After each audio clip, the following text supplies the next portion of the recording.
Dans toute l'histoire des fédérations françaises considérées comme olympiques, il n'y a que 4 femmes qui ont été à la tête de fédération. Ouais, ah oui. C'est ça.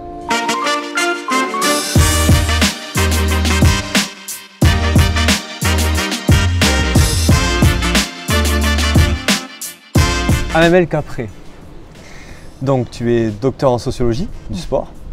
Ta thèse, tu l'as faite sur la place et le rôle des femmes dans la gouvernance des fédérations sportives françaises. Tu as fait 2 mémoires à ce sujet, plusieurs articles pour divers journaux ou revues. Et tu es également joueuse de basket 3-3 en National 1, tu étais, c'est ça? Était, exact. Et tu as également joué en équipe de France universitaire de basket 3-3. Donc, je voulais te poser la première question qui est pourquoi tu as choisi ce sujet de thèse et en quoi pour toi c'était important de choisir ce genre de sujet? Alors, j'ai commencé à m'y intéresser, donc tu l'as dit, en master. J'ai fait mes mémoires de recherche dessus. C'était en 2015 pour moi le master. Et en fait, 1 an auparavant, en 2014, il y avait eu la loi pour l'égalité réelle entre les hommes et les femmes. C'est une nouvelle loi qui en fait promulguait des nouveaux quotas pour la composition des instances dirigeantes des fédérations sportives françaises. Donc il y avait cette actualité politique et en me penchant un peu sur la littérature scientifique, je me suis rapidement rendu compte qu'en fait il y avait un trou noir un petit peu sur ce sujet en France. Il y avait très peu de chercheurs qui s'étaient posé la question de pourquoi il y a une sous-représentation des femmes dans les instances dirigeantes sportives. Et ça me paraissait intéressant de me plonger là-dedans. Est-ce que tu peux nous donner des chiffres peut-être révélateurs de cette inégalité dans les gouvernances en France? Quand j'ai commencé mon travail sur ce sujet en 2015, il y avait environ 26% de femmes dans les comités directeurs des fédérations sportives françaises. Et il est important de savoir qu'en fait, quand on s'intéresse aux instances dirigeantes de savoir, le cycle de vie des instances dirigeantes, c'est 4 ans. C'est-à-dire que tous les 4 ans, il y a un renouvellement des dirigeants des fédérations. Après chaque jeu olympique, il y a de nouvelles élections. Donc là, on se situait à l'Olympiade 2013-2016. Ensuite, il y a eu un renouvellement. Et là, on est à 40% de femmes environ dans les instances dirigeantes des fédérations olympiques. Il faut savoir qu'il y a 115 fédérations à peu près qui sont agréées par le ministère des Sports. Sur ces 115 fédérations, il y en a 36 qui sont considérées comme étant olympiques, c'est-à-dire qu'elles ont des disciplines sportives, une ou plusieurs, qui sont représentées aux Jeux olympiques. Alors 40%, on peut se dire que la progression elle est énorme, elle l'est, mais il y a d'autres chiffres qui sont criants, c'est-à-dire que sur ces 36 fédérations, il n'y a que 2 femmes qui sont présidentes. Il y a Nathalie Péchala à la Fédération des sports de glace, ça a été assez médiatisé l'année dernière en raison des révélations de violences sexuelles. Et il y a Isabelle Join, plus récemment, cette année, à la Fédération de hockey sur glace. Et après, ce qui est intéressant de dire aussi, c'est dans une perspective historique, c'est qu'il n'y a eu que 4 femmes qui ont été présidentes d'une fédération olympique dans l'histoire des fédérations, l'histoire moderne des fédérations. Il y a eu la fédération d'équitation, avec Jacqueline Reverdy à la fin des années 90, et il y a eu Isabelle Lamour à la fédération d'escrime, qui vient de perdre l'année dernière l'élection pour le renouvellement de son mandat. Donc on voit quand même que même s'il y a une augmentation du nombre de femmes dans ces instances de pouvoir, le poste suprême qu'est le poste de président et aussi les postes de trésorier secrétaire, on peut les ajouter, restent quand même monopolisés par les hommes. D'accord, donc on est bien d'accord que dans toute l'histoire des fédérations françaises considérées comme olympiques, il n'y a que 4 femmes qui ont été à la tête de fédération. Ouais. Ah oui. C'est ça. Bon. Et ce qui est aussi important de dire, c'est que sur ces 4 femmes, ce sont des femmes qui sont blanches. Il y en a 2, ce sont des anciennes sportives de haut niveau, qui ont une carrière olympique et qui sont mariées aussi à des hommes influents sur la scène médiatique et politique. Ça aide aussi à comprendre le phénomène. D'accord, donc en fait, au sein de l'inégalité, il y en a encore plus qui sont... Exactement. D'accord. Est-ce qu'il y a des sports en France qui sont peut-être plus en avance que d'autres et d'autres qui sont carrément en retard? Oui, alors plus que des sports, on va parler de fédérations parce qu'il y a des fédérations qui sont multisports comme l'UNSS ou la FFSU par exemple. Mais une des fédérations qui a marqué un petit peu l'histoire de la féminisation des instances dirigeantes, c'est la fédération de gymnastique. Parce qu'il faut savoir qu'avant la loi pour l'égalité réelle entre les hommes et les femmes dont je parlais tout à l'heure, il y avait déjà des quotas qui existaient. C'était des quotas en fait de proportionnels, c'est-à-dire que si la fédération avait 30% de femmes parmi ses licenciés, la loi faisait qu'il fallait qu'elle ait 30% de femmes dans sa gouvernance. Donc il y avait un lien comme ça entre licenciés et gouvernance. Et en fait, quand on regarde la fédération de gymnastique, elle est majoritairement composée de licenciées féminines. On est à plus de 80% de licenciées féminines. Et donc, ça revenait à dire qu'il faut 80% de femmes dans la gouvernance de la fédération de gymnastique. Et la fédération de gymnastique s'est opposée à cette loi parce qu'elle voulait imposer la parité. Donc elle allait devant le Conseil d'État pour faire abroger la loi. C'est ce qui s'est passé. Les anciens quotas ont été abrogés et il y a eu cette nouvelle loi pour l'égalité entre les hommes et les femmes. Alors c'est un petit peu marrant de se dire que finalement cette loi elle a été abrogée parce que justement les hommes étaient sous-représentés dans une fédération où les femmes dominent en tout cas le contingent de licenciés. Il y a cette fédération-là, il y a aussi la fédération, la FSGT, qui est aussi intéressante parce qu'ils ont instauré depuis plusieurs années une coprésidence avec une femme. Aujourd'hui, c'est Emmanuel Bonnet-Oulach et un homme, Gérard Dizet. Et voilà, il y a plein de choses à trouver pour arriver à une égalité réelle, on va dire. Et c'est le genre de choses qui est intéressante à relever. Souvent, on cite les Jeux Olympiques et Paralympiques, le CIO en l'occurrence ici, comme exemple. Ouais.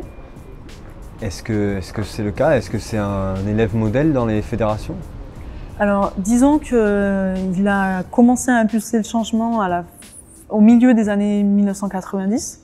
Ça a été un petit peu un moteur parce qu'il a fait en sorte que ces instances déconcentrées, c'est-à-dire que les comités nationaux olympiques, par exemple le comité national olympique français, respectent, c'est pas des quotas, ils ont appelé ça des targets, des objectifs ciblés, on peut dire ça comme ça, pour faire en sorte qu'il y ait 20-30% selon les années, un échéancier en quelque sorte, pour qu'il y ait plus de femmes dans la gouvernance.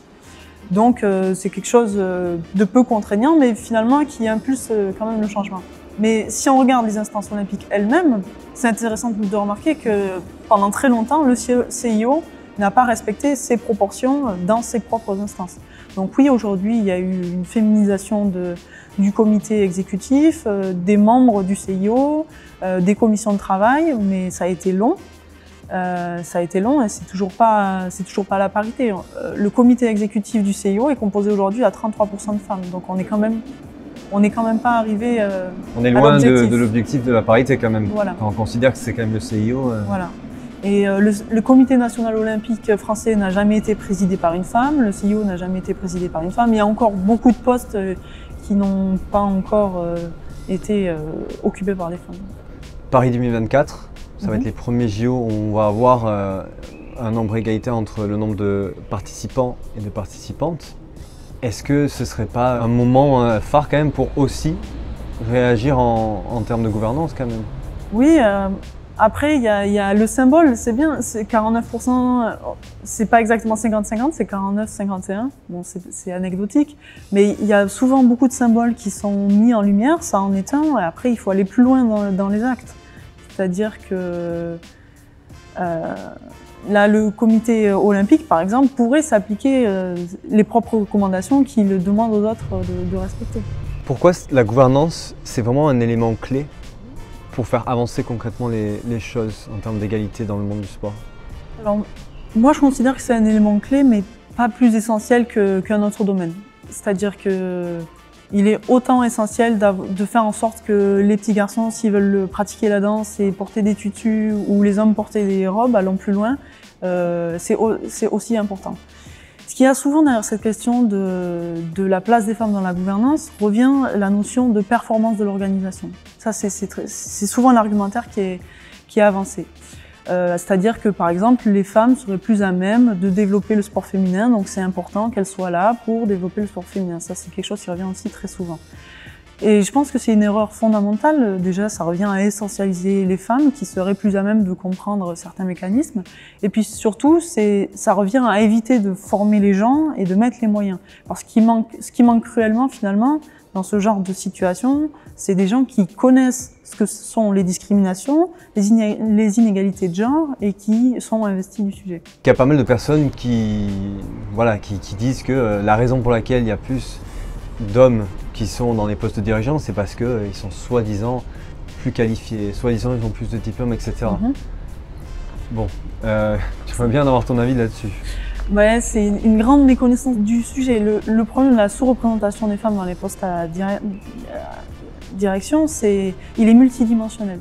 Déjà, si on avait trouvé la solution, on n'en serait pas là encore. Mais il faut savoir que si on en est là, c'est que les femmes sont plus précaires sur le marché de l'emploi, qu'elles sont moins rémunérées parce qu'il y a une inégalité salariale, qu'elles sont toujours majoritairement responsables de la charge domestique, élever les enfants, faire en sorte que le foyer soit bien tenu, faire en sorte de prendre soin des aînés, ça reste toujours majoritairement les femmes qui s'en occupent. Ensuite, il y a aussi le rôle des stéréotypes dans la figure du bon dirigeant, savoir exercer le pouvoir, parler fort, en imposer. Il y a les réseaux masculins, la solidarité aussi. Il y a plein de choses comme ça qui font qu'on en est à cette situation-là. Et puis ensuite, en dernier lieu aussi, le sexisme dans le domaine du sport. Ça peut être un sexisme bienveillant, c'est-à-dire un excès d'égard, de bonne volonté, mais il y a aussi un sexisme hostile, il faut le dire. Les femmes ne sont pas toujours les bienvenues dans ces espaces de pouvoir. Et cette notion de compétence, de diplôme, elle est souvent très vague et elle renvoie pas à grand-chose.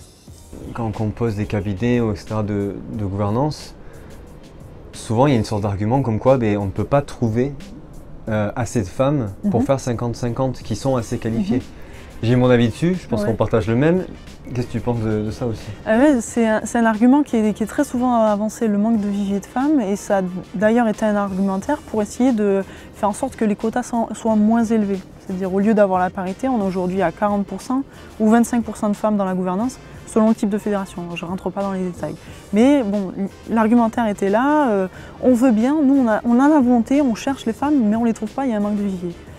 Aujourd'hui, on se rend compte, une fois que les quotas ont été appliqués, que finalement, les femmes, on les a trouvées, puisqu'il y a 40% de femmes qui ont été élues dans les fédérations olympiques. Donc en se donnant les moyens, on voit qu'il y a des femmes qui sont disponibles, prêtes à prendre des responsabilités. La seconde question qui vient après ça, c'est quelle suite on y donne et les femmes qui ont été élues, quelles responsabilités elles ont, quelles écoutes elles ont dans l'espace de travail, dans l'espace de réunion, quel budget elles ont pour mettre en œuvre les missions pour lesquelles elles ont été élues. Ça, c'est le genre de question qui est intéressante. Mais le manque de vivier ou l'autolimitation, ça existe, mais on va dire que c'est le capot qui ferme tous les stéréotypes, toutes les injonctions à faire autre chose qu'exercer le pouvoir. Voilà, ça existe, il faut lutter, mais c'est en aucun cas l'argument suprême. On a déjà touché ça du bout du doigt, mais quelles seraient en fait les choses à faire concrètement? Comment on pourrait améliorer en fait ces pourcentages? Ça dépend du niveau auquel on se trouve. C'est-à-dire qu'on peut réfléchir à des solutions au niveau de l'État, c'est-à-dire imposer des quotas, par exemple, aux fédérations. Ça a été une solution qui a montré ses preuves, puisque au niveau quantitatif, c'est plus élevé. Après, au niveau individuel, au niveau du club, qu'est-ce qu'on peut faire? Par exemple, très concrètement, c'est réfléchir aux programmations des réunions, à savoir est-ce qu'on fait la réunion en fonction de l'agenda du président ou est-ce qu'on fait la réunion en fonction de l'agenda des femmes qui veulent s'investir ou des personnalités qui veulent s'investir. Ensuite, il y a aussi la façon dont sont conduites les réunions. C'est-à-dire que moi, si vous me faites venir un lundi soir en décembre et qu'il pleut et que le projet que j'ai à vous présenter, que j'ai présenté pendant 2 heures, eh bien, les personnes en face de moi lisent l'équipe ou m'interrompent ou ne me considèrent pas, la prochaine réunion, vous n'allez pas me revoir. Et c'est ce qui arrive dans les fédérations. Moi, j'ai rencontré lors de mon travail de thèse beaucoup de femmes qui ont été élues, qui sont toujours en poste ou qui ont démissionné ou qui ont été précédemment en poste. Et ça revient assez souvent, c'est-à-dire que le manque de considération, le fait d'être coupé dans son argumentaire ou le fait de ne pas avoir les moyens, le budget vraiment pour exercer les missions pour lesquelles elles ont été élues, c'est vraiment quelque chose qui suscite le désengagement. Donc faire en sorte que l'espace de travail soit convivial, ça c'est vraiment important, de faire en sorte qu'il y ait une culture d'inclusion, c'est vraiment important. Et à ce titre, l'humour est aussi... C'est important d'avoir de l'humour, on est sur un temps bénévole, être dirigeant dans une fédération sportive, c'est un temps bénévole. Donc il faut que tout le monde s'y retrouve. Mais souvent l'humour, s'il est lourd, c'est soit qu'il est sexiste, soit qu'il est raciste. Et donc il faut faire attention. C'est difficile de stopper les gens, de leur dire attention là t'es pas drôle. Mais voilà, il y a plein de petits détails à réfléchir et finalement qui font que oui on se sent à l'aise, oui on a envie de participer, oui on a envie de passer son temps libre à faire ça. Ça se joue souvent dans les détails.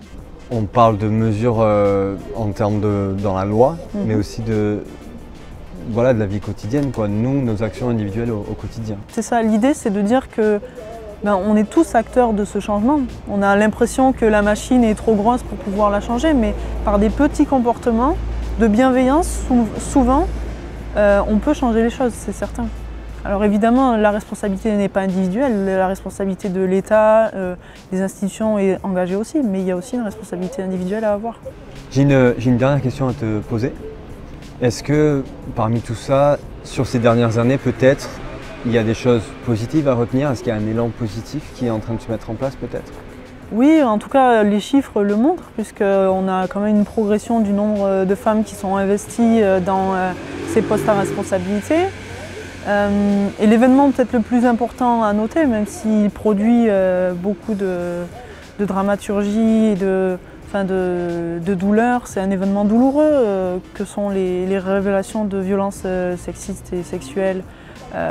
Mais c'est une promesse pour les générations futures, c'est-à-dire que si on traite le problème maintenant, espérons qu'il sera réglé pour nos enfants et les enfants de nos enfants. Donc oui, il y a beaucoup de choses à retenir de cet événement pénible que sont ces révélations.